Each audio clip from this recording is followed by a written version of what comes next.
পশ্চিমবঙ্গে বেজে গিয়েছে ২৬-এর ভোটের রণদুন্দুভি। অপারেশন সিন্দুরের পর বঙ্গে এসে ভোটযুদ্ধের দামামা বাজিয়ে দিয়ে গিয়েছেন নরেন্দ্র মোদী, অমিত শাহ। তার অনেক আগেই অবশ্য তোপধ্বনি বাজিয়ে দিয়েছেন মমতা বন্দ্যোপাধ্যায়। ফেব্রুয়ারি মাসেই নেতাজি ইন্ডোরের সভায় দলের নেতাকর্মীদের বলেছিলেন, ভোটার তালিকা থেকে ভূত তাড়ানোই এই মুহূর্তে একমাত্র কাজ। গত মাসে উত্তরবঙ্গের প্রশাসনিক বৈঠক থেকেও ভুতুড়ে ভোটার নিয়ে সতর্ক করেছিলেন প্রশাসনকে। এক এক জায়গায় একজনের নামের জায়গায় 3টে নাম করে তোলা হয়েছে। ফলে যে একজন অরিজিনাল লোক তিনিও কিন্তু ভোটাধিকার থেকে বঞ্চিত হবেন। শস্যের মধ্যে ভূত আছে, এটা আপনাদের নজর দিতে হবে।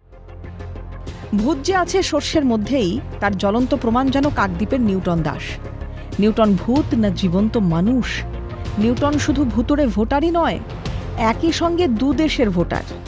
ছাত্র আন্দোলনের নামে বাংলাদেশের জামাতের নেতৃত্বে হওয়া হাসিনা হটাও আন্দোলনের অন্যতম মুখ ছিল এই নিউটন। সে পশ্চিমবঙ্গেরও ভোটার, তার কাছে আছে দেশের যাবতীয় পরিচয়পত্র। ওপারের জামাতের সঙ্গী, এপারের তৃণমূলের সঙ্গী। সীমান্ত পারে গ্রেফতার হওয়া নিউটনের পাশে ছিল নাকি কাকদ্বীপের এক তৃণমূল ছাত্র নেতা? ওপারে হাসিনা হটাও আন্দোলনে থাকা নিউটন এপারে নাকি আছে ব্যবসা বাণিজ্যে, ঠকবাজি, প্রতারণাতেও।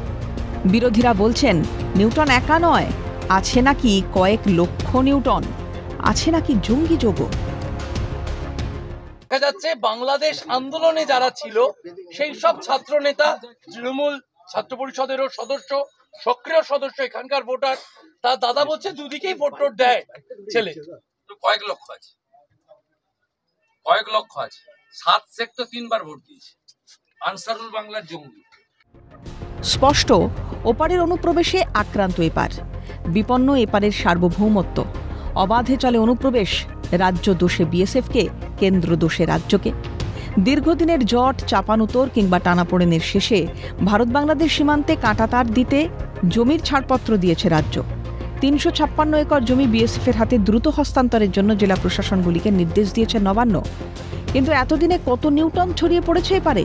পেহেলগাঁও কাণ্ড চোখে আঙুল দিয়ে দেখাচ্ছে দেশের মধ্যেই আছে কত পাক চর। আদৌ কি সামনে আসবে এই বাংলায় আছে ওপারের কত ভূত? ওরা ভোট দেয় দুই দেশে, ওদের কাছে আছে দুদেশেরই নথি। নিউটনরা কি শুধু ভোটই দেয়, নাকি লিপ্ত আছে অনেক বড় ষড়যন্ত্রে? ওপার বাংলার যে সংখ্যালঘুরা আজ আক্রান্ত, হাসিনা বিদায়ের দিন কয়েক আগেও বুঝতে পারেননি কত বড় বিপদের মুখে তারা। নিউটনদের ঘাঁটি আছে এপারেও, জামাতের থাবা থেকে কি সুরক্ষিত এপার বাংলা? ক্যালকাটা নিউজ।